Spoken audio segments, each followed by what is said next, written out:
चलिए अब हम आज स्टार्ट करते हैं हेक्सागोनल हेडेड बोल्ट। इसे मैंने पहले भी क्लियर किया था। डी की वैल्यू है, देखिए ये जो डायमीटर ऑफ शाफ्ट है, शैंक के ऊपर ये थ्रेड बने हैं, तो जो शैंक का डाया होगा, outer dia, this is called D. तो सारी डायमेंशन हमारी डी के रेस्पेक्ट में होंगी, जितने भी हेक्सागन की शेप बनेगी सब डी के रेस्पेक्ट में। तो डी की वैल्यू हम एज्यूम कर रहे हैं 30। क्लियर? D equal to 30। चलिए सबसे पहले आता है साइड व्यू। यदि इस कंडीशन में रखा है बोल्ट, इसमें दो साइड व्यू, यदि हम राइट से देखते हैं तो राइट हैंड साइड व्यू किधर बनेगा? लेफ्ट में। और यदि हम लेफ्ट से देखते हैं तो इसका साइड व्यू कहाँ बनेगा? Right hand side view, sorry left hand side view right में, right hand side view left में। जैसा कि बुक में गिवन था, देखिए बुक में बोल्ट हमारा इस पोजीशन में है, तो राइट साइड व्यू किधर बन रहा है? Sorry left hand side view किधर बना? राइट में। हम चाहें तो इसको स्किप कर दीजिए, हम इधर से देखेंगे तो इसका साइड व्यू लेफ्ट में चला जाएगा। ठीक है, चलिए तो सबसे पहले सेंटर लाइन पूरी फिगर के लिए डैश डॉट डैश, जिससे कि एक डिसाइड हो जाएगा फिगर हमें कहाँ कैसे बनानी है। ठीक, तो डी हमने 30 एज्यूम किया था, तो 1.5 डी की वैल्यू कितनी होती है? 45 mm भाई 1.5 मल्टीप्लाई बाई 30, तो वैल्यू होगी 45।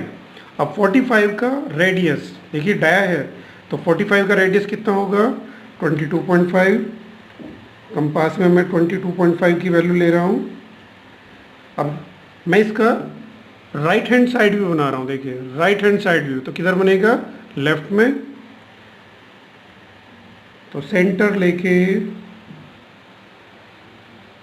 देखिए मैंने हेक्सागन की शेप ड्रॉ की, सॉरी सर्कल की शेप बनाई है, जो कि डायमीटर इसका है 45। अब इसको बाहर की ओर देखिए, मैं इसको बाइसेक्ट कर रहा हूँ। सर्कल को मैंने सेंटर से ऊपर और नीचे बाइसेक्ट किया। क्लियर? अब हेक्सागन की इसमें मार्किंग करते हैं इसी सर्कल पे। देखिए सर सेम रेडियस लिया हमने, 1 2। अनदर कॉर्नर से अगेन 1 2। इस मेथड से आप हेक्सागन कई बार बना चुके हैं। अब देखिए इस तरीके से सर्कल हमारा 6 पार्ट में डिवाइड हो गया। अब हमें सिर्फ करना क्या है, अपोजिट कॉर्नर्स को आउटसाइड डेवलप करना है सर्कल से।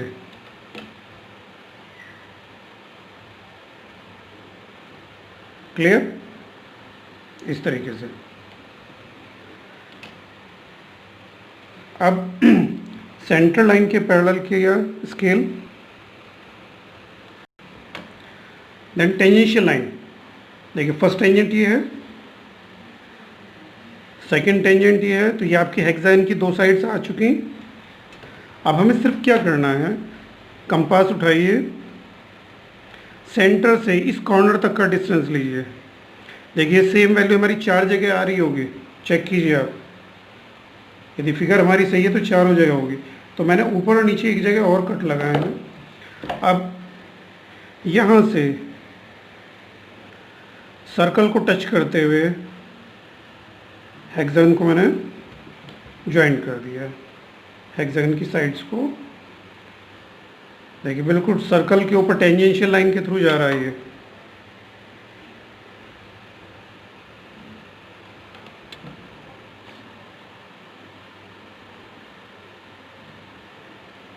ठीक है, ये हमारा हेक्सागन की साइड्स बनी।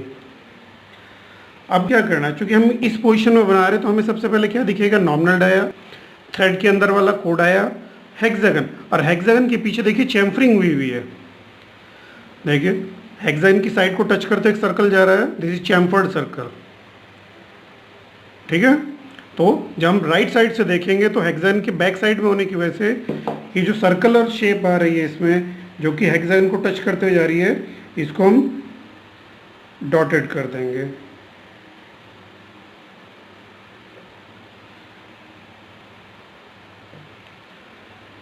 बुक में जो फिगर गिवन है लेफ्ट हैंड साइड की, उसमें क्या होगा? सबसे पहले हेक्सागन और उसके अंदर चैम्फर्ड सर्कल विजिबल था।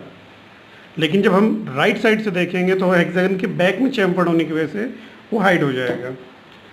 देखिए थोड़ा सा ये नहीं क्लियर हो रहा था, मैं थोड़ा और डार्क कर रहा हूँ जिससे कि आपको डैश क्लियर दिख जाए, सर्कुलर डैश। क्लियर हो रही इमेज। अब राइट साइड से देखते हैं तो हमें इसका आउटर डाया भी दिखेगा। देखिए तो आउटर डाया डी की वैल्यू कितनी थी हमारी 30, तो कंपास में रेडियस लिया हमने 15। देखिए डाया 30 है तो रेडियस 15 होगा, और एक डार्क सर्कल 30 एम वैल्यू का। अब रही बात कोर डायमीटर की, जो थ्रेड की वैल्यू थी, जो थ्रेड की जो डेप्थ है, this is called core diameter. तो कोर डायमीटर की जो वैल्यू होती है वो होती है 0.85D। देखिए बुक में भी गिवन है, देखिए टेबल आपको क्लियर दिख रही होगी। ये डाया था D, 30 लिया था, नेक्स्ट वैल्यू है 0.85D, तो दिस इज 25.5। तो 25.5 का जो रेडियस की वैल्यू होगी वो होगी कितनी 12.75। तो अप्रॉक्स 13 mm मैं कंपास में ले रहा हूँ।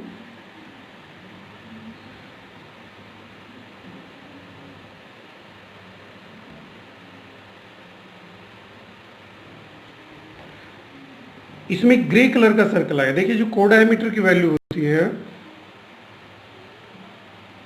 इसको ग्रे कलर से बनाएंगे, और एक जगह से थोड़ा सा इसको ओपन किया मैंने साइड में। देखिए यहाँ पे ये ओपन है इतने हिस्से में, इसको आप किसी भी क्वाड्रेंट में ओपन रख सकते हैं। जनरली बुक में फर्स्ट क्वाड्रेंट में इसको ओपन रखा हुआ है, आप चाहें तो फर्स्ट क्वाड्रेंट में भी ओपन कर सकते हैं। चलिए मैं इसको इरेज कर देता हूँ, फर्स्ट क्वाड्रेंट के हिसाब से मैंने इसको ओपन कर दिया। कोर डायमीटर की वैल्यू को हल्का सा ओपन रखना है, ठीक। तो ये नॉमिनल डायमीटर हमारा हुआ डार्क, और कोर डायमीटर हुआ ग्रे कलर का। तो ये आपका बोल्ट का साइड व्यू रेडी है।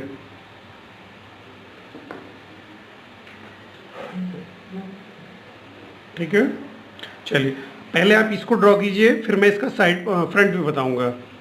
ओके, तो पहली फिगर यही बननी चाहिए। दोबारा रिपीट कर रहा हूं मैं, 1.5D का डायमीटर लिया सबसे पहले, हेक्सागन के पॉइंट मार्क करके बाहर की ओर एक्सटेंशन दिया सर्कल से, और उसके बाद एक्सिस के पैरेलल करके जो परपेंडिकुलर स्केल दूसरा था उस सर्कल से हमने परपेंडिकुलर यानी टेंजेंशियल लाइन ड्रॉ की दोनों साइड। तो उन डायगोनल लाइन के थ्रू एक पॉइंट डेवलप हुआ, सेंटर से डिस्टेंस लेके हमने 6 के 6 पॉइंट इसके ऊपर कट कर लिए। तो इस तरीके से 1.5D के बाहर हमारा हेक्सागन रेडी है। तो सबसे पहले आप हेक्सागन की शेप बनाइए, फिर फ्रंट की फिगर हम नेक्स्ट वीडियो में डालेंगे।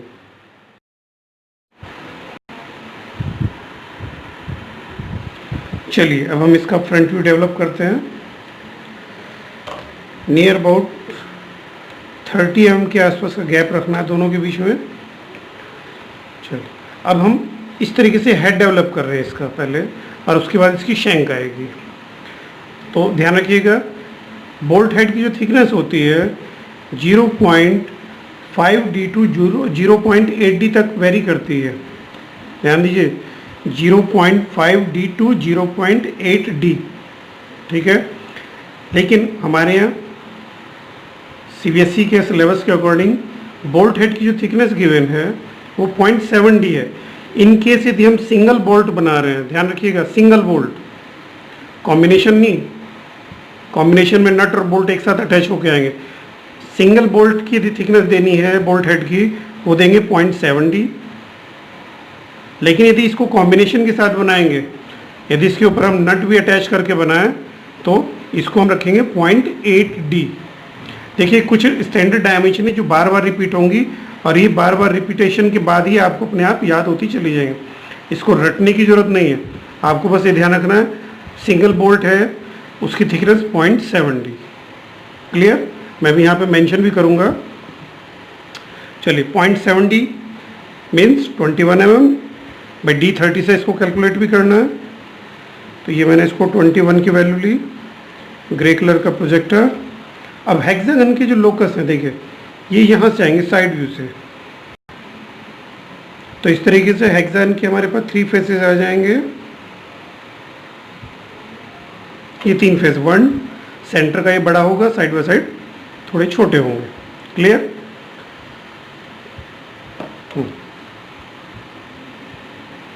मैं चेक कर रहा हूँ पेपर पे कंप्लीट आ भी रहा है, नहीं आ रहा? आ रहा है। चलिए, तो आपकी जो ये वाली लाइन थी ये होगी डार्क। देखिए ये हमारी ये वाली एज है। अब यदि हम इसको ध्यान से देखें तो यहाँ पे स्ट्रेट लाइन नहीं है, इधर तो स्ट्रेट लाइन है लेकिन एक लाइट कर्व है, दिख रहा होगा। ये हर फेस में कर्व डेवलप हुआ है जो कि चैम्फर्ड सर्कल के, यानी ये चैम्फरिंग के थ्रू कर्व डेवलप हुआ है। जब साइड वे में हम देख रहे हैं सर्कल डेवलप हुआ, वो सर्कल इस चैम्फर्ड कर्व की वजह से ही बना। तो ये 3 कर्व कैसे बनेंगे हम उसको देखते हैं। देखिए सिर्फ मैंने इस लाइन को डार्क किया है, बाकी ये सब इधर कंस्ट्रक्शन ग्रे कलर का है। चलिए अब इसको हम अभी यहीं कहीं स्टॉप कर रहे हैं, इसकी पहले शैंक डेवलप करते हैं, फिर बाद में इसको फाइनल शेप देंगे। चलिए अब आती है शैंक लेंथ, जो होती है मिनिमम होती है 3D। बोल्ट की ये जो मिनिमम लेंथ होगी, देखिए इसमें हेड की लेंथ को छोड़ने के बाद जो ये सर्कुलर लेंथ है, ये वाला एरिया सर्कुलर रॉड की जो लेंथ है, दिस इज मिनिमम 3D। ठीक है, बुक में इन्होंने पता नहीं शैंक लेंथ लिख के छोड़ दिया है, वेरिएबल है वो। चलिए हम देंगे इसको मिनिमम 3D। 3D से कम होना चाहिए, 3D से ऊपर चाहे आपकी चॉइस है, कितना भी ले सकते हैं। क्लियर? तो मिनिमम 3D का मतलब 90 की जगह हम इसको 100 mm तक ले जा रहे हैं। चलिए मेरे पास स्पेस थोड़ा सा कम है, मैं इसको मिनिमम 3D ही रख रहा हूँ, 90 mm। इसको मैंने यहाँ पे स्टॉप किया। अब देखिए जो शाफ्ट का डाया है वो है इक्वल टू D। या तो यहाँ से लोकस लेके जाइए आप, या हम डायरेक्टली हाफ D ऊपर हाफ D नीचे मार्क कर लेते हैं। तो D 30 था तो हाफ D हो गया 15 mm इधर, और ये 15 mm नीचे की साइड। चलिए अब ये हमारी शाफ्ट आ गई, ये डार्क कलर की है। ये हमारा ये एंड हो गया। ठीक है, अब यहाँ पे आके ये फिनिशिंग जो शाफ्ट का शाफ्ट के ऊपर जब थ्रेड बनती हैं तो इधर फिनिशिंग डेवलप होता है। फिनिशिंग के 2 तरीके हैं। अभी आज मैं आपको सिर्फ कर्व वाला लेके सिखा रहा हूँ। देखिए डायमीटर के इक्वल हमने कंपास में रेडियस लिया, सेंट्रल लाइन पे आर्क लगाइए। देखिए ध्यान रखना डायमीटर, उसके बाद ये आर्क लगा। अब सेंट्रल लाइन पे जो इंटरसेक्टिंग पॉइंट है उसको कर्व लेके सेंटर लेके ये हमने इसको फ्लैट कर दिया। ये टेक्निकल टर्म है फ्लैट। क्लियर? चलिए ये हमारी शैंक तैयार है। अब इसके ऊपर हमारी थ्रेड्स बनी हुई हैं। यदि हम ध्यान से देखते हैं तो ये तो बहुत कॉम्प्लिकेटेड लग रहा है थ्रेड, लेकिन इसकी थ्रेड की जगह हमने इसका एक सिंबल यूज किया। ध्यान रखिए थ्रेड का सिंबल। अब थ्रेड का सिंबल क्या होता है, देखिए ये मैंने सेंट्रल लाइन डेवलप की। जब बोल्ट में थ्रेड स्टार्ट हुए बनने तो इधर भाई नट हमारा यहीं से तो मूव करता हुआ चलेगा। यदि मैं इसको यहाँ लगाता तो यहाँ से ही मूव करता हुआ, लेकिन मेरे पास दूसरा है, ये यहाँ से स्टार्ट हुआ और देखिए रोटेट होता हुआ चला गया।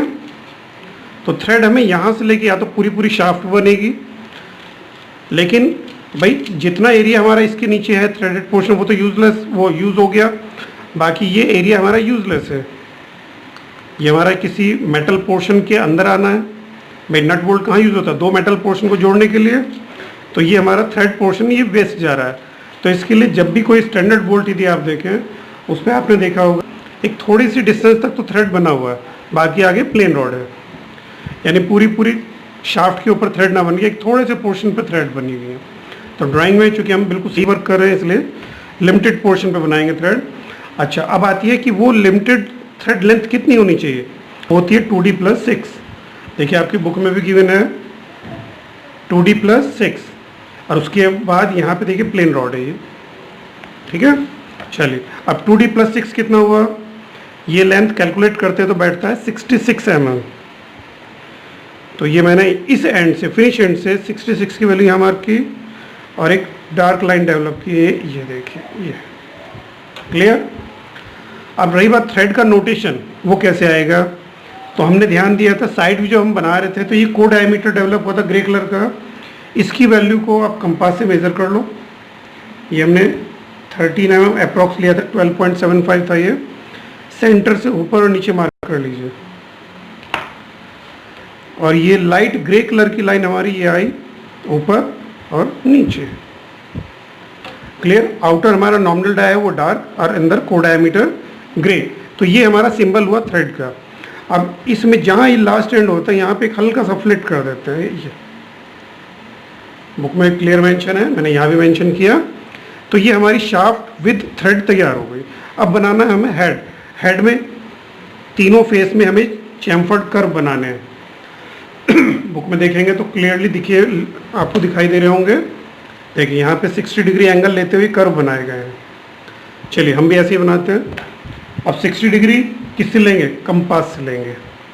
चलिए तो 60 डिग्री कैसे आएगा? आउटर से आउटर तक की वैल्यू पे कंपास में ले लो आप। ये वैल्यू ली हमने। अब मैं देखिए सेंटर लाइन पे मार्क कर रहा हूँ, तो ये इक्विलेटर ट्रायंगल डेवलप हुआ। इसको ग्रे कलर से ज्वाइन कर लीजिए। तो तीनों फेस को अटैच करते हुए एक ये बड़ा इक्विलेटर ट्रायंगल आया। तो यदि ध्यान से देखें तो देखिए हमारा एक बड़े वाला फेस का 60 डिग्री एंगल तैयार है। क्लियर?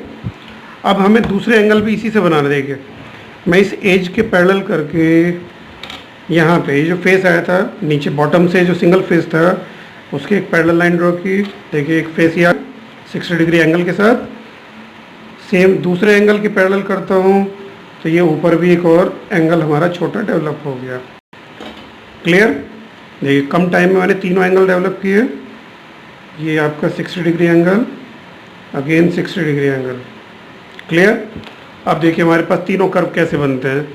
सबसे पहले सेंटर लाइन पे जो आ रहा था 60 डिग्री, इसको सेंटर लेके एज तक का रेडियस, और इसको ये ज्वाइन कर दो कर्व शेप में। क्लियर?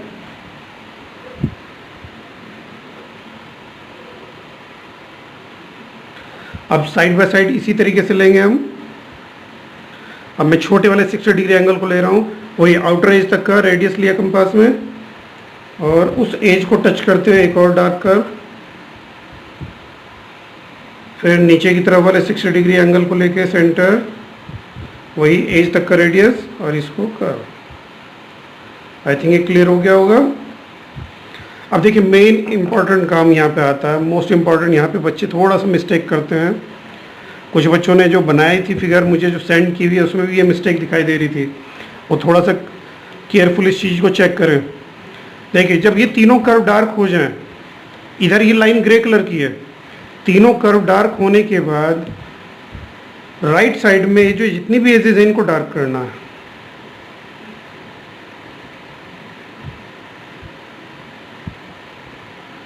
अभी देखिए आपको क्लियर इमेज चमक रही है।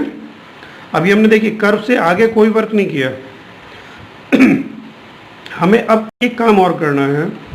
ये जो सर्कुलर एरिया आया था हमारे पास, जो चैम्फर्ड सर्कल आया है, इसका लोकस और ले लीजिए। अब मैं आपको एक चीज़ दिखाता हूँ। देखिए ये तीनों फेस दिखाई दे रहे हैं, तीनों कर्व भी आपको विजिबल हो रहे होंगे। अब जरा सा मैं इसको सीधा करता हूँ, आपको यह सर्कल दिख रहा है। ये सर्कल हमारे तीनों या ऑल 6 एजेस को टच करते हुए जा रहा है। क्लियर? जब मैं इसको फ्रंट से देखता हूँ तो मुझे सर्कल एज ए लाइन भी चमकना चाहिए। वही मैंने किया। देखिए ये जो सर्कल का एरिया आ रहा था, यहाँ से लोकस लिया। अब इस पॉइंट से इस पॉइंट तक एक मैं स्ट्रेट लाइन डार्क कलर से तीनों कर्व को टच करते हुए ड्रॉ कर रहा हूँ। ये कुछ बच्चों ने काम नहीं किया था, जिन्होंने मेरे पास वर्क सेंड किया था, ये रह गया, उसमें ध्यान से देखिएगा। क्लियर हो गया? अब ये देखिए अपने आप यहाँ से ये और यहाँ से ये बिल्कुल सेम डिक्टो इमेज, ये आपकी जैसा रियल में दिख रहा है सेम ऐसे ये क्रिएट हो गया। तो इस तरीके से आपका ये बोल्ट का, हेक्सागोनल बोल्ट का फ्रंट व्यू और ये साइड व्यू रेडी है। इस साइड व्यू में थोड़ा सा मैं कुछ पोर्शन और हाईलाइट कर रहा हूँ जो कि पहले नहीं हुआ था।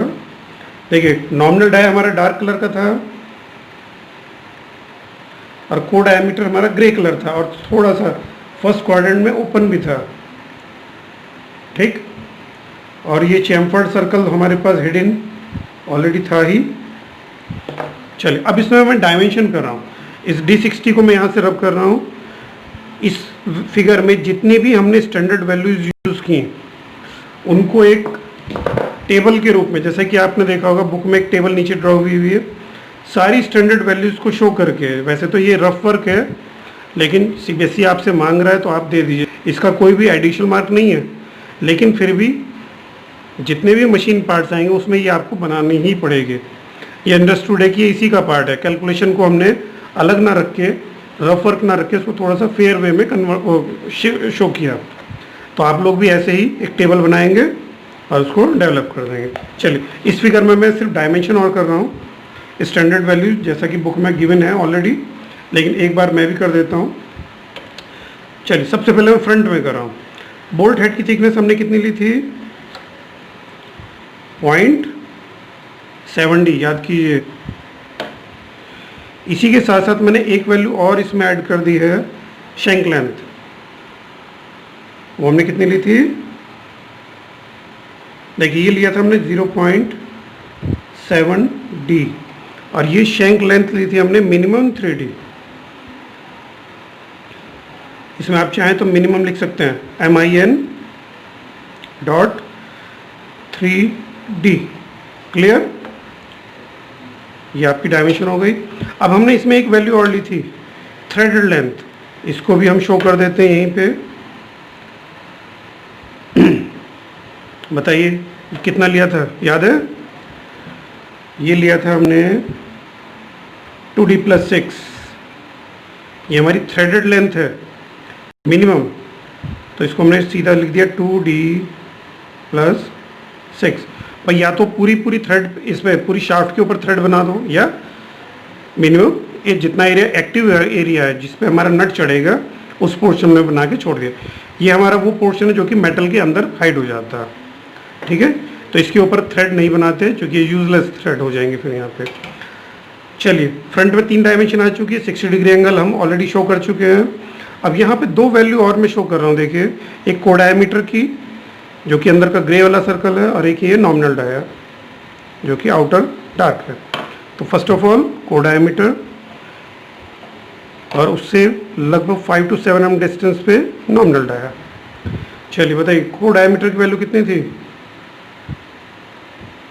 0.85D।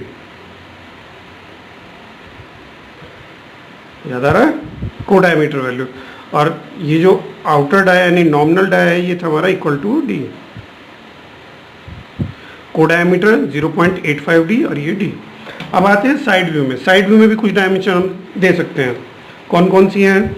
सबसे पहले तो ये चैम्फर्ड सर्कल, देखिए दोनों को ज्वाइन करते हुए एक्सटेंशन जा ही रहा है, इसी पे आप शो कर दीजिए। कितना था ये?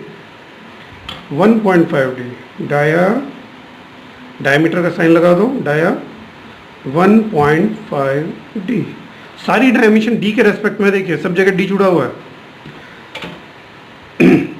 और देखिए और कुछ दे सकते हैं कि हम साइड व्यू में, ये डायमीटर आ गया, बस दैट्स ऑल। क्योंकि nominal dia core diameter already हम फ्रंट में दे चुके हैं। ये एरिया आ चुका है, हेड की लेंथ आ चुकी है, बाकी ये कंप्लीट हो गई फिगर। अब हम इस पे टाइटल देते हैं। ये टाइटल हमारा क्या होगा? फ्रंट व्यू, और यहाँ पे ये कहलाएगा राइट हैंड साइड व्यू। तो लेफ्ट में बना है, देखिए ये है front view.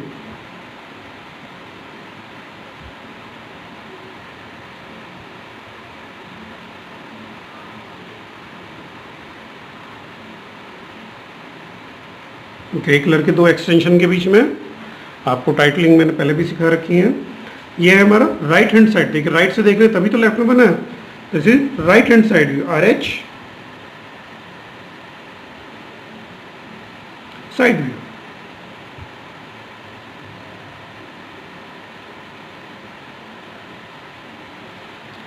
I think hexagonal bolt clear हो गया होगा। All the best. I hope यह वीडियो आपको पसंद आई होगी। Please like, share and subscribe this channel.